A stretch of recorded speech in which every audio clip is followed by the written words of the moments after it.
This week, we're talking about 5 steps you can use to succeed at practically anything. The Satisfied AF podcast is the place to learn how to create a life and career that's wildly delicious. Want a steamier sex life? We've got you. Want a more satisfying career? We'll cover that too. And you can be sure we'll spend lots of time talking about how to build connected, fun relationships that can handle life's ups and downs.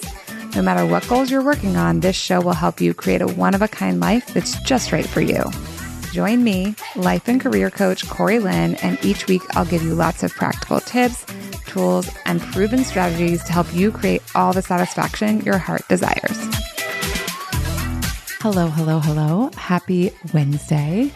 The other night I was having trouble sleeping, which happens to me sometimes. And as I was laying there tossing and turning, my brain started coming up with steps you could use to achieve basically anything. Like, I don't know why this is what my brain was thinking about in the middle of the night, but my brain was like, what are the basic steps to achieve any goal, regardless of what the goal is, whether you want to get a job in tech or move to Portugal or find a significant other or learn to knit? Like, what are the interchangeable steps that would work no matter what you're working on?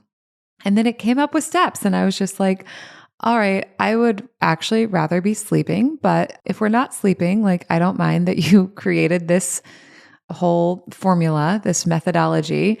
And yeah, I'll share it with the world on a podcast episode, even though I would prefer if my brain could do its problem solving and content design during the daytime hours. Sometimes it just does it when it wants to. So I wrote down later what my brain had come up with, and then I did some refining, and I'm pretty excited to share this with you. So without further ado, here are the 5 steps you can use to succeed at practically anything. Step 1, take action.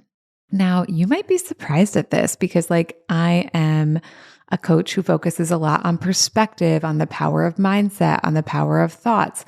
But when you want to succeed at something, I actually think it's a great first step just to do anything. That being said, it doesn't have to be a huge thing. And I would really suggest actually that it's a very tiny thing. Just take a little teeny tiny action.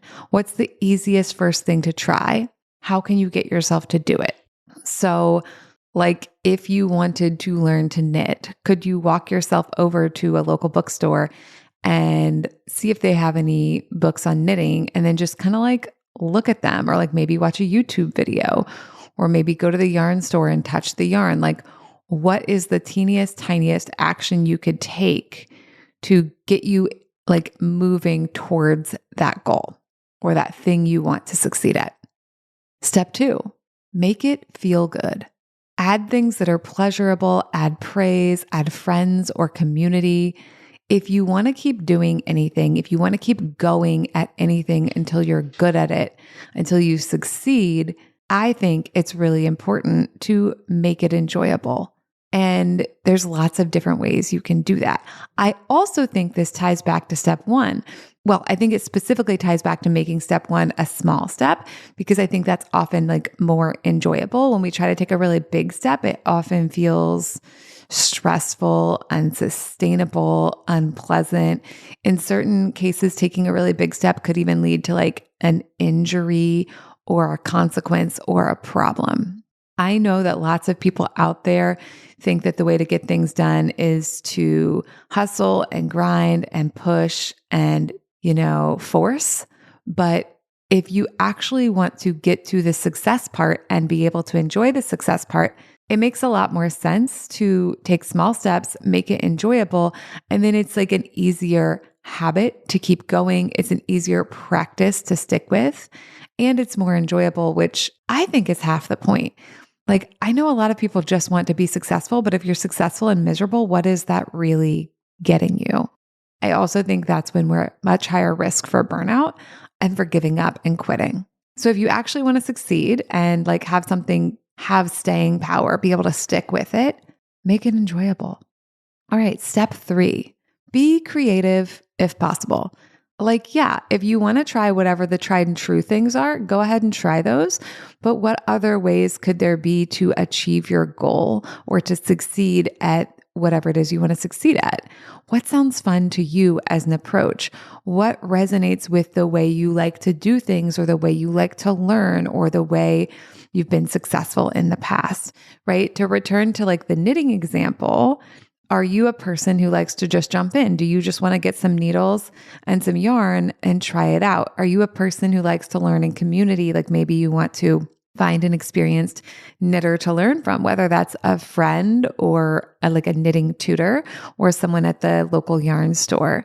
Or do you like learning from books? Like, would you benefit from a book, whether you buy one or get a copy from the library or borrow it or just sit on the floor at the knitting store and check out a book that they have?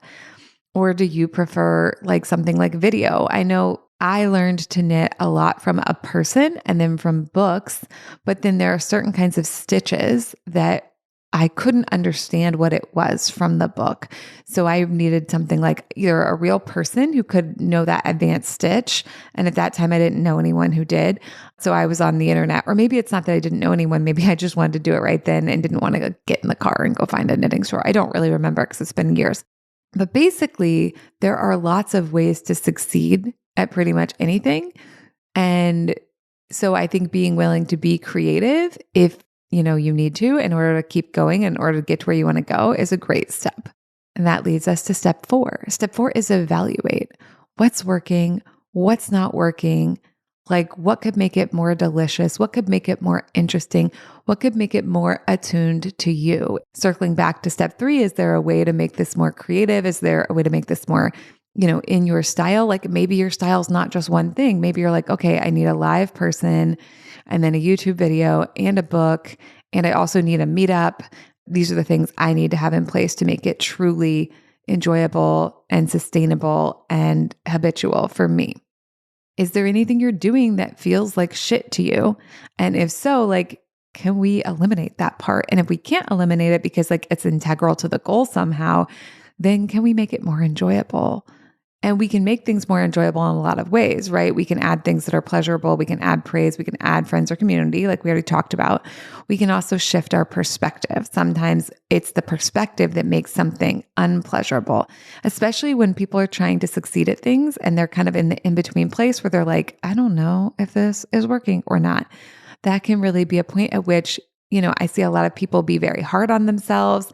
They belittle themselves. They maybe name call themselves. They tell themselves like, you should understand this already, or like, it's too late to learn this, or like, do you know how old you'll be by the time you get this figured out?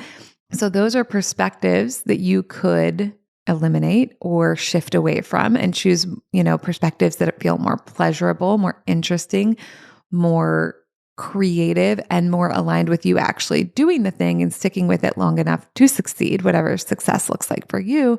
And that could be something like, I applaud myself for trying, or it's so fun that I'm working on this, or it's really powerful that I'm still invested in finding ways to like succeed at my goals, or there's plenty of time, or I'm going to get older either way. So why not get older while learning how to knit? And like, then I can get older with like sweaters and socks and scarves, and the ability to make something warm out of a piece of string. And let's circle to our 5th step, which is keep trying. Oftentimes being successful at something means sticking with it, definitely for longer than one attempt, and often for longer than like a lot of attempts. And here's the real thing. Even when you are successful at something, like even if you are successful at knitting and you learn how to do it and you make your first scarf, you can call that success and be like, I'm done with that. That's totally cool. Not everything we do has to last for forever, whether it's a hobby or a habit or a relationship or anything else, a job, a career. But if your definition of being successful means to keep going, then keep going. Like being successful often requires effort, right? It doesn't always have to be exactly consistent. It doesn't always have to be exactly continual, but it does require continuing to like put time and effort and energy and attention and care into the thing if we want to keep getting results from the thing. So again, like you also have to define what success is. If success is like, I learned to knit and I knit one scarf and then you did it and you do it and you don't want to keep trying, okay, then you can skip step 5 and you actually only have 4 steps. But if you're in the middle of figuring out how to even knit that first scarf and you really want to get to the point where you've knitted one and then you'll decide later if success means to keep going, then you got to keep going like in the middle if you want to get to success. I want to be really clear here that like I don't think there's anything better about like having knitted a full scarf than trying knitting and deciding it's not for you. The keep trying piece isn't because continuing to try is morally superior or anything like that. The keep trying thing is if you are not at a point where you believe you've succeeded yet, if you're not at the end of the road of where you want to be with this goal or habit or idea or concept, and you want to be successful, then part of how you be successful at pretty much anything is you keep trying. And then that brings us to the question of like, if you do want to keep trying until you get to whatever point it is you want to get to, what do you need in place to keep going? Do you need actual things in place? Do you need perspectives? This is kind of like step 2 of making things feel good. Like, what do you need in place to make it feel good? What do you need in place to make it doable, enjoyable, interesting, and yes, pleasurable to keep going? Now, these are the 5 steps and the way that I was thinking through them that night when I wasn't sleeping in bed, when I was thinking about like, what are the basic steps of succeeding at practically anything? But I also want to be clear, like, there are lots of ways to succeed. You could also take these steps and rearrange them if that feels better for you. You could start with like, what would make it feel good? And then you could be like, now that I've thought about what would make it feel good and I put that in place, now I'm going to be as creative as possible before I take action and figure out like what actions sound really delicious to me. Then I take action, then I evaluate. I use what I learned from evaluating to inform how I will keep trying. So that's like an example of how you could take these steps in a different direction and still be using them to succeed at practically anything. Let's walk through an example besides knitting of what this could look like. Let's say that you, like so many people out there, want to find a relationship.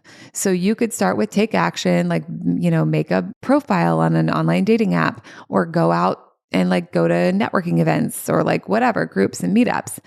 And then you could find ways to make it feel good of like, oh, like what elements can I add?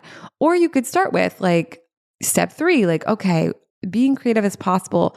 So here's the tried and true methods of like finding a significant other, but here are the other things that I'm really interested in trying. Like, I feel like back in the day, the tried and true methods were different. Like now for a lot of people, the tried and true method is dating apps, but some people never use dating apps. Like my partner, Alex, for instance, hasn't ever used dating apps, y'all. And like, she didn't meet me on the apps. She met me through friends. So if you have tried the apps before and you don't like them, or you just don't feel like doing it, or maybe you're willing to do it, but you want to like find some other things to do, you could write a list of like, what are all the ways I can think of that one could find a person to partner with? And then of those, like, which one sounds the most pleasurable to me? Why not start with what's like most pleasurable, even if you're willing to do the things you're less excited about. And then you could begin to take action, and then you could evaluate, and then you could find ways to keep going. Because sometimes when we want to succeed at something, like if we want to find a partner, sometimes it's the first person we go on a date with, and that's so fun. A lot of times it's not the very first thing we try. A lot of times it's not the very first person we go on a date with. A lot of times it's not the very first time we pitch to be a guest on a podcast. A lot of times it's not the very first attempt at knitting. A lot of times it's not the very first job application we put in that turns into, us getting a job offer. So that is why I think the keep trying. If you want to go further than you already have gone, and if what is successful to you means like achieving something you haven't achieved yet, then that keeping going piece is so essential. And there are 2 of these that I think are really hard, and they're the first one and the 5th one. I think one of the hardest things is to go from doing 0 action to taking an action. I think that can feel really vulnerable. Like, I think for a lot of people, me included, but lots of my clients and friends, there's this thing of like, what if it doesn't work out? Or like, it probably won't work out, or like, why bother? There's actually a full podcast episode on like, why bother versus why not. So if you find yourself in that kind of like, ugh, why bother? Maybe go have a listen to that. But this is where like, I think the perspectives can really come in handy of like, well, I want this thing, so I'm willing to try for it, even though there's no guarantees about what will happen. Or like, I want this thing, so I want to be at least able to tell myself like, well, you put yourself out there, you made an effort. Or I want this thing, and like lots of people have it. So like, I'm willing to believe I could get it if it is something that lots of people have. But like, as an example, like lots of people can knit, lots of people are partnered, lots of people get new jobs, lots of people, move to Portugal if like that's the thing you want to do. So that one I think is really hard. So like, what do you need in place to get yourself over the hump of no action into taking some action. And the other one I think is really hard is the keep going one. Step 5. I think for a lot of people, we want things to be instant. And listen, I too want things to be instant. I love like when things happen immediately. I love that I can just like turn on my TV and there's like Netflix and all these shows readily available. And for like lots of them, there's like a bajillion seasons. I think that's so fun. And it's really fun, like when the first thing you try works out. And a lot of times it won't. So if there's like any like extra additional lesson to the how to succeed at practically anything, I think the extra lesson is this: succeeding at practically anything often will involve multiple tries. And sometimes like a lot of multiple tries. I know clients who've submitted like dozens, if not hundreds of job applications before getting a job offer that actually was like a good fit for what they want to be doing and the pay they want to be earning and the, total comp package that they want. I know people who've gone on tons of first dates and been single for years before, they find the person who turns out to be their significant other. And like, honestly, that's true for me. Like before Alex and I got together, my last like long relationship before that, I think was like 3 years.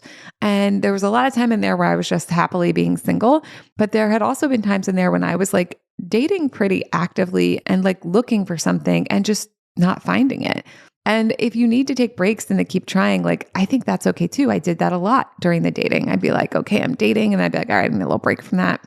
Taking a break can be a very important part of succeeding at practically anything. And if you think about it, like we're really designed that way. Like humans need to sleep at night, right? We need rest. We need breaks. Going towards a goal and working on succeeding at something doesn't mean you just go for forever until you get it. You also are going to need to like sleep and have meals and move your body and have social time and rest and relax. So keeping going isn't just like drive until you get there. It's a fluid thing of like what needs to be in place for you to keep going until you get this thing, even if that's a really long time.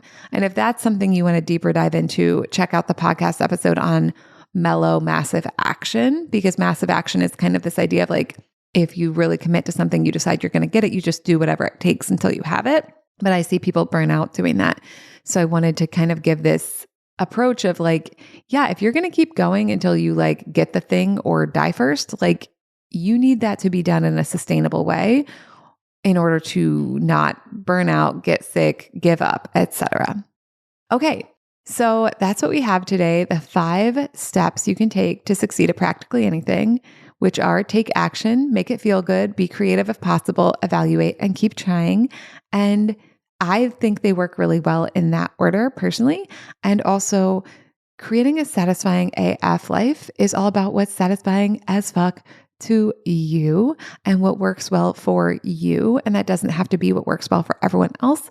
So you can reorder them, mix and match. You can even try taking some of them out and see if it still works for you, because it's all about what works for you, because you're the one who's out there succeeding at practically anything.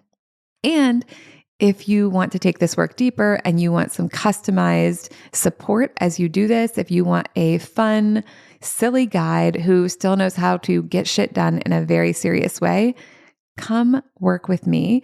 You can sign up for a single coaching session, or we can work together for 3 months if you are working on something that is going to be needing a little bit more of that consistent support. And if you go to CoreyLynn.com/learn more, you can either book one of those one-off single sessions, or you can book a free consult call where we can talk about working together in a 3-month package. All right, that's what I have for y'all this week. Have a lovely week, and I will talk to you next time. Thank you for joining me for this week's episode of Satisfied AF.